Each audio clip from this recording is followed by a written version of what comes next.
Hey everyone, and welcome back to my channel. For this week's video, I'll be covering 2 hours of regular Gauntlet as an average player. If you do enjoy this, feel free to drop a like and consider subscribing to my channel.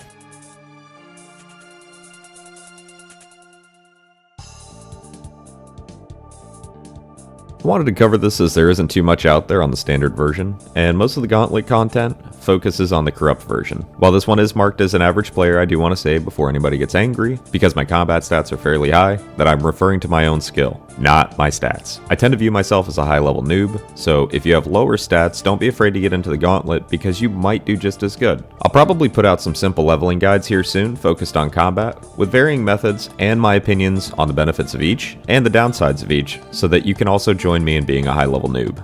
I'm going to try and get a few more of these videos done before League starts, as I'll be spending a significant amount of time playing Leagues once it releases. So if you've got a piece of content that you want to see, or if you want to see me test out a method for an hour or so to see how much profit can be made, feel free to drop it in the comments. As per usual, I'll be starting with the requirements.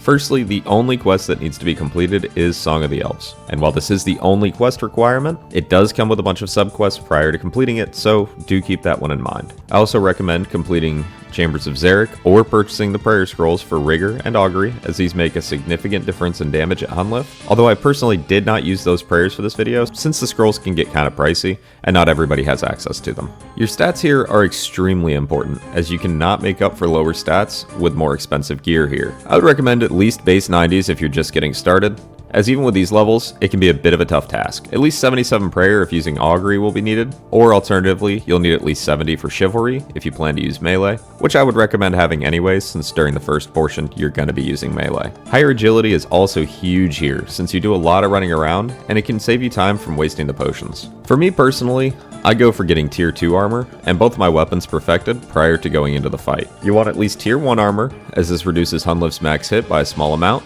and tier 2 reduces it by a full third of the damage. And if you're really struggling to get a kill, I would suggest going for tier 3, as this reduces the damage taken by 50% and can be really useful for learning the boss. You don't need to do this for the regular version, but it helps with practicing for the corrupt version with getting the supplies. My general strategy is to run a ring around Hunlif's room in the center, and I can usually get most of the supplies I'll need from the run here, excluding the crystal shards. As you collect the various resources, when you have the amount that you need, you can drop the tool required for it. And when you're dropping the tools, be sure not to drop the scepter, as you won't be able to unlock new rooms. Once you've completed the circle around Hunlif's room, head back to the lobby and make what you can. I like to make my potions first, since this clears up an inventory spot from the pestle and mortar, and lets me use one for run energy as well if I need it, which I usually do. Make sure you have a crystal teleport as well before you head out to find the demi-bosses, since this gives you a quick way back to the lobby to finish whatever you need to prior to the boss fight. Find whichever demi-bosses you plan to use the weapons for, and kill them for the upgrade part. It is worth noting that the demi-bosses can only spawn on the outside parts of the room and not in the corners, so be sure to check in those areas as to save you some time.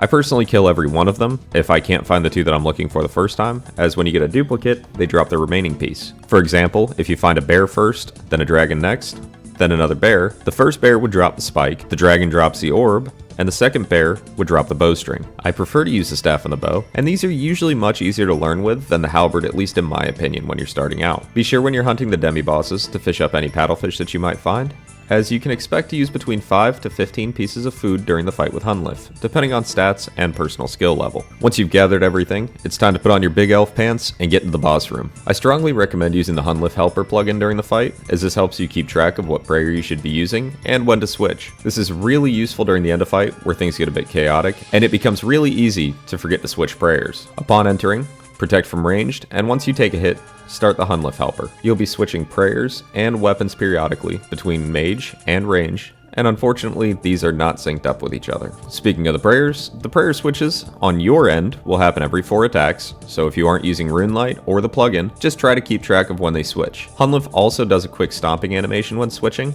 as well as an audio cue. Speaking of the damage that Hunlif can do to you, if you step under the boss during the fight, he will stomp you, and this adds an extra attack to the cycle. So instead of 4 attacks, you'd now be at 5. And according to the wiki, this attack can deal up to 50 damage, and I would really recommend to just steer clear of the boss as much as possible. What you can do to help out with this is to use the NPC indicator and highlight the true tile that the boss is on, and that way you have a square to avoid, because he takes up a little bit more room than you might expect. Next, we're going to get into the special attacks. There are a few, but they're mostly pretty easy to deal with, although when all 3 happen at once, it can be a little bit hard to not panic a little bit.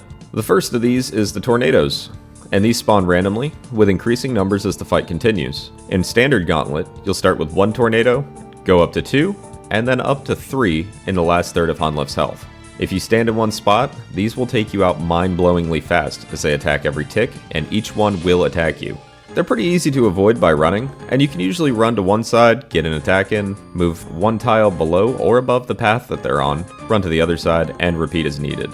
The next special attack is going to be the prayer disabling attack, and this one can be pretty stressful. When this occurs, it disables all of your prayers, not just protection prayers. They're pretty easy to deal with, but if you can't remember what you're supposed to be praying, just put one of them up as you have a 50% chance of getting it right. The last special attack that Hunlif uses is the tiles, and these are actually more of an issue in the first 2/3 of the fight than the last. This is because on the last third, there are 8 tiles that cannot be covered by damaging ones, so you can really just avoid this attack as long as the tornadoes aren't happening at the same time. When this attack occurs, you'll see the tiles turn a different shade of blue and then to orange. When they're blue, you can walk across them without taking any damage. Once they turn orange, you'll take between 10 to 20 damage per tick while on them. This does, however, mean that running across the tiles will result in less damage than letting all 3 tornadoes hit you, so you can use this as a backup plan if need be. I'll include the tile markers for the standard Gauntlet safe tiles as well, since this can be really helpful when first learning, and just remember this is only for the last third of the fight. And now I'll let a clip roll of the entire Hunlif fight from start to finish, so you can see how the fight works when all these aspects are put together. If you don't feel like watching it, I've included timestamps so you can just skip ahead.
So, during the course of the 2 hours, I managed to get 9 successful runs in, and 1 death because it wouldn't be one of my loot videos without one. The loot from regular Gauntlet is extremely underwhelming, coming out to a total of 554,000 for 2 hours. This does not include the estimated cost of the 48 crystal shards that I obtained during this time, which can be mixed into potions for an estimated profit of up to 15,000 GP per shard if used in a super combat potion with 97 herblore.